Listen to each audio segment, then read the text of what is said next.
नमस्कार, ये आकाशवाणी पटना है। अब आप अंशु अवस्थी से प्रादेशिक समाचार सुनिए। पहले मुख्य समाचार।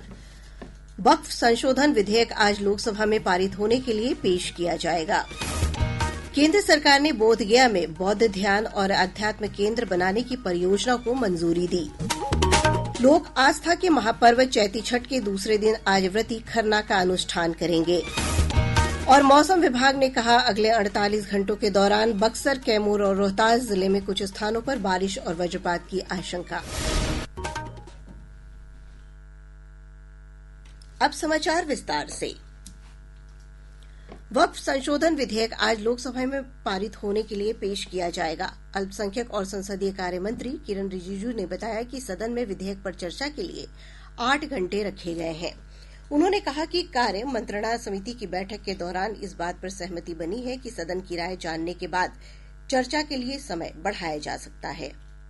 बिजनेस एडवाइजरी कमेटी में कुछ पार्टीज का मत था 6 घंटे डिस्कस होना चाहिए, कुछ का मत था 4 घंटे और ज्यादातर अपोजिशन पार्टी के लोग 12 घंटे का मांग किया। तब बीच में 8 घंटे का चर्चा का समय तय किया गया। श्री रिजिजू ने कहा कि सरकार विधेयक पर सभी सवालों का जवाब देने के लिए तैयार है। मंत्री ने आरोप लगाया कि विपक्षी दल अपनी तुष्टीकरण की राजनीति के कारण कानून का विरोध कर रहे हैं। जेपीसी ने व्यापक रूप से इस बिल का स्क्रूटिनाइज किया, चर्चा किया और पार्लियामेंट में फिर से टेबल किया रिपोर्ट को। फिर कैबिनेट ने इसको जांच करके अच्छा से इसमें जो प्रोविजंस है उसको देख करके फिर से आज हम बिल को लाने का बात कर रहे हैं। इधर भाजपा, जदयू और कांग्रेस समेत सभी राजनीतिक पार्टियों ने लोकसभा में अपने सांसदों की उपस्थिति सुनिश्चित करने के लिए व्हिप जारी किया है। हमारे संवाददाता ने बताया कि विधेयक का प्राथमिक उद्देश्य वक्फ संपत्तियों के प्रबंधन और शासन में कमियों को दूर करना है। वक्फ संशोधन विधेयक 2024 का उद्देश्य वक्फ बोर्ड के कामकाज को सुव्यवस्थित करना और वक्फ की संपत्तियों का कुशल प्रबंधन सुनिश्चित करना है। विधेयक का उद्देश्य वक्फ अधिनियम 1995 में संशोधन कर वक्फ संपत्तियों के विनियमन और प्रबंधन में आने वाली समस्याओं और चुनौतियों का समाधान करना है। इस विधेयक के जरिए मौजूदा वक्फ अधिनियम की कमियों को दूर करने के साथ साथ वक्फ की परिभाषाओं को अद्यतन करना, पंजीकरण प्रक्रिया में सुधार लाना और वक्फ रिकॉर्ड के कुशल प्रबंधन में प्रौद्योगिकी की भूमिका बढ़ाने जैसे बदलाव लाकर वक्फ बोर्ड की दक्षता को बढ़ाना है। आनंद कुमार के साथ सकलैन अख्तर, आकाशवाणी समाचार, दिल्ली। इस विधेयक को पिछले साल अगस्त में लोकसभा में पेश किया गया था, जिसके बाद इस बिल पर आगे के विचार विमर्श के लिए भाजपा सांसद जगदम्बिका पाल की अध्यक्षता में एक संयुक्त संसदीय समिति का गठन किया गया था। समिति को लगभग 97 लाख सुझाव प्राप्त हुए थे। केंद्र सरकार ने स्वदेश दर्शन 2.0 योजना के तहत बोधगया में बौद्ध ध्यान और आध्यात्म केंद्र बनाने की मंजूरी दे दी है। इस परियोजना के लिए 165 करोड़ रुपए से अधिक की राशि स्वीकृत की गई है। इसकी पहली किस्त के रूप में 16 करोड़ रुपए की राशि जारी की गई है। प्राप्त जानकारी के अनुसार इस केंद्र का डिजाइन पश्चिम चंपारण स्थित केसरिया स्तूप से प्रेरित होगा। केंद्र पर ध्यान साधना के लिए विशेष कक्ष, डिजिटल प्रदर्शनियों समेत कई सुविधाएं मिलेंगी। इस परियोजना को लागू करने की जिम्मेदारी बिहार राज्य पर्यटन विकास निगम लिमिटेड को दी गई है। प्रधानमंत्री नरेंद्र मोदी 24 अप्रैल को राष्ट्रीय पंचायत दिवस के मौके पर मधुबनी से 1500 पंचायत सरकार भवन में स्थापित डाकघरों का उद्घाटन करेंगे। पंचायती राज मंत्री केदार प्रसाद गुप्ता ने बताया कि इन पंचायत भवनों में कई प्रकार की जन सुविधाएं दी जा रही हैं। राज्य के 129 नगर निकायों में बनाए गए आश्रय गृह में 4303 बेघर लोग रह रहे हैं। नगर विकास और आवास मंत्री जीवेश कुमार ने बताया कि ये सभी आश्रय गृह दीनदयाल जन आजीविका योजना शहरी के तहत बनाए गए हैं। उन्होंने बताया कि पटना नगर निगम में 12 स्थानों पर स्थायी जर्मन हैंगर बनाए गए हैं। इनमें 406 लोगों के रहने की व्यवस्था है। श्री कुमार ने बताया कि पटना में 8 और जगहों पर जर्मन हैंगर प्रस्तावित है। भारतीय रिजर्व बैंक ने कहा है कि 2000 रुपए के 98.21% नोट बैंकिंग प्रणाली में वापस आ गए हैं और केवल 6366 करोड़ रुपए मूल्य के ऐसे नोट अब भी लोगों के पास है। गौरतलब है कि 19 मई 2023 को भारतीय रिजर्व बैंक ने 2000 रुपए मूल्य के बैंक नोटों को चलन से वापस लेने की घोषणा की थी। आरबीआई के अनुसार ये सुविधा अब भी रिजर्व बैंक के 19 निर्गम कार्यालयों में उपलब्ध है। इसके अलावा आम लोग देश के किसी भी डाकघर से भारतीय डाक के माध्यम से 2000 रुपए के बैंक नोट अपने बैंक खातों में जमा करने के लिए आरबीआई के किसी भी निर्गम कार्यालय भेज सकते हैं। आरबीआई ने बताया कि 2000 रुपए के बैंक नोट वैध मुद्रा बने हुए हैं। प्रादेशिक समाचार आप आकाशवाणी पटना से सुन रहे हैं। ताजा समाचारों के लिए आप हमारे एक्स हैंडल AIR_News पटना पर जा सकते हैं। लोक आस्था के 4 दिवसीय महापर्व चैती छठ के दूसरे दिन आज व्रती खरना का अनुष्ठान करेंगे। आज शाम व्रती भगवान भास्कर को खीर का भोग लगाकर प्रसाद ग्रहण करेंगे। इसके बाद छठ व्रतियों का 36 घंटे का निर्जला व्रत शुरू हो जाएगा। कल अस्ताचलगामी सूर्य को अर्घ्य अर्पित किया जाएगा। 4 अप्रैल को उदयमान सूर्य को अर्घ्य अर्पित करने के साथ इस महापर्व का समापन हो जाएगा। इधर हमारे संवाददाता ने बताया कि राजधानी पटना में गंगा नदी के 48 घाटों पर जिला प्रशासन ने छठ व्रतियों के लिए व्यवस्था की है। पटना के घाटे पर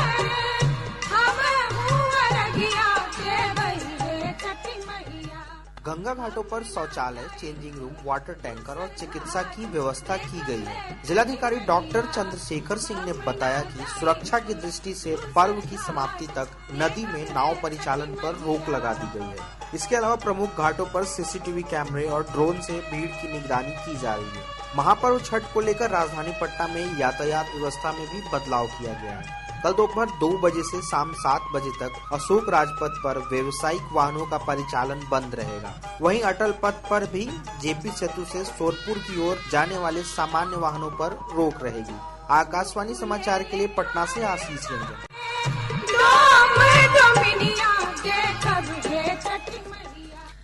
हमारे औरंगाबाद संवाददाता ने बताया है कि देव सूर्य मंदिर में चैती छठ पूजा को लेकर विभिन्न राज्यों से श्रद्धालु पहुंच रहे हैं। पटना के घाटे पर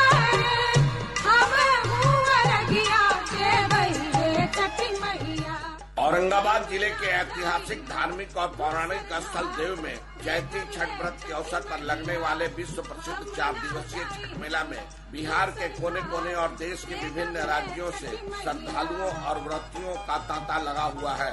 इस अवसर पर यहाँ के त्रेतायुनी सूर्य मंदिर को अत्यंत आकर्षक ढंग से सजाया गया है, जहाँ आज सुबह से ही भगवान भास्कर के दर्शन, पूजन अर्चन का सिलसिला जारी है। जिलाधिकारी श्रीकांत शास्त्री ने बताया कि मेला में आने वाले श्रद्धालुओं तथा व्रतियों की सुविधा के लिए बिजली, पानी, आवासन, स्वास्थ्य, परिवहन, साफ सफाई के बेहतर प्रबंध किए गए हैं। आकाशवाणी समाचार के लिए औरंगाबाद से कमल किशोर।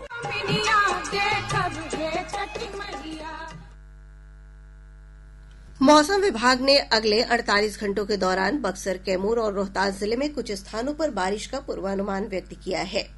मौसम विज्ञान केंद्र पटना के अनुसार इस दौरान मेघ गर्जन और वज्रपात की भी आशंका है। साथ ही हवा की गति 30 से 40 किलोमीटर प्रति घंटा रहने के आसार हैं। विभाग के अनुसार अगले 2 से 3 दिनों के दौरान औसत तापमान में 1 से 3 डिग्री सेल्सियस तक की बढ़ोतरी होने की संभावना है। अगले 48 घंटों के दौरान राज्य के अधिकांश स्थानों के अधिकतम तापमान में 1 से 3 डिग्री सेल्सियस की क्रमिक वृद्धि होने का पूर्वानुमान है। तत्पश्चात अधिकतम तापमान में कमी की संभावना है। अगले 72 घंटों के दौरान राज्य के अधिकांश स्थानों के न्यूनतम तापमान में 1 से 3 डिग्री सेल्सियस की क्रमिक वृद्धि होने का पूर्वानुमान है। तत्पश्चात न्यूनतम तापमान में कमी की संभावना है। अगले 2 दिनों राज्य का मौसम शुष्क बने रहने का पूर्वानुमान है। इधर पिछले 24 घंटों के दौरान खगड़िया राज्य का सबसे गर्म स्थान रहा, जहां का अधिकतम तापमान 38.9 डिग्री सेल्सियस रिकॉर्ड किया गया। राजधानी पटना का अधिकतम तापमान 37.5 डिग्री सेल्सियस रहा। राज्य सरकार ने बढ़ती गर्मी के कारण आंगनबाड़ी केंद्रों के परिचालन समय में बदलाव किया है। समाज कल्याण विभाग के अनुसार अब सभी आंगनबाड़ी केंद्र सुबह 7:30 बजे से 11:30 बजे तक संचालित किए जाएंगे। ये आदेश 30 सितंबर तक लागू रहेगा। बिहार शहरी आधारभूत संरचना विकास निगम बुडको ने वॉलीबॉल खेल के विकास के लिए बिहार राज्य खेल प्राधिकरण को 43 लाख रुपए की मदद देने की स्वीकृति प्रदान की है। ये मदद कॉरपोरेट सामाजिक उत्तरदायित्व CSR फंड से दी गई है। गौरतलब है कि राज्य में लोक उपक्रमों को खेल में सहयोग के लिए एक खेल आवंटित किया गया है। राज्य के स्कूली बच्चों के लिए आयोजित मुख्यमंत्री खेल ज्ञानोत्सव के पहले चरण में ऑनलाइन राउंड में पटना के अंबर सिन्हा और ईशान भूषण की जोड़ी ने पहला स्थान हासिल किया है। समस्तीपुर के आर्यन राज और अभिराज की टीम दूसरे स्थान पर रही। खेल ज्ञानोत्सव के दूसरे चरण में प्रमंडल स्तर पर आयोजित होने वाली प्रतियोगिता के लिए भी इन टीमों ने क्वालीफाई किया है। प्रत्येक प्रमंडल से शीर्ष 3 टीमें प्रतियोगिता के फाइनल राउंड के लिए क्वालीफाई करेंगी। आरा स्थित एक आभूषण शोरूम में भीषण आग लग जाने से लाखों रुपए मूल्य की संपत्ति जलकर नष्ट हो गई है। गौरतलब है कि इसी शोरूम से पिछले दिनों अपराधियों ने करोड़ों रुपए मूल्य के जेवरात लूट लिए थे।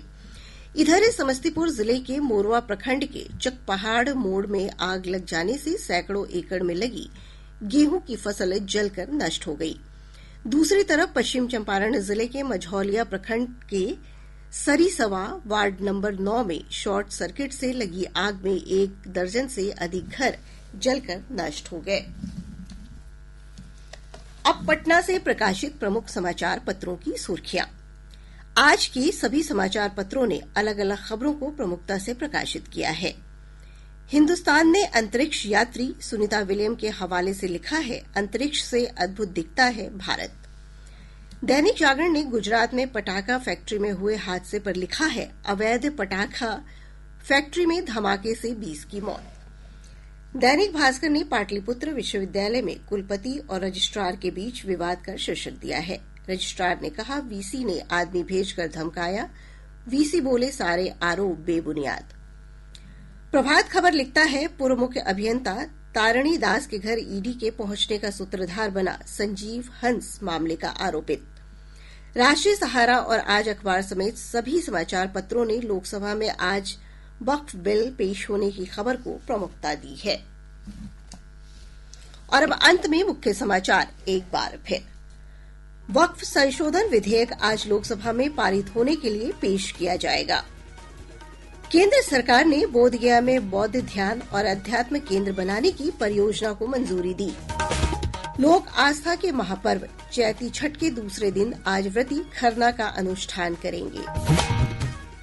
और मौसम विभाग ने कहा, अगले 48 घंटों के दौरान बक्सर, कैमूर और रोहतास जिले में कुछ स्थानों पर बारिश और वज्रपात की आशंका। इसके साथ ही आकाशवाणी पटना से प्रसारित प्रादेशिक समाचार का ये अंक समाप्त हुआ।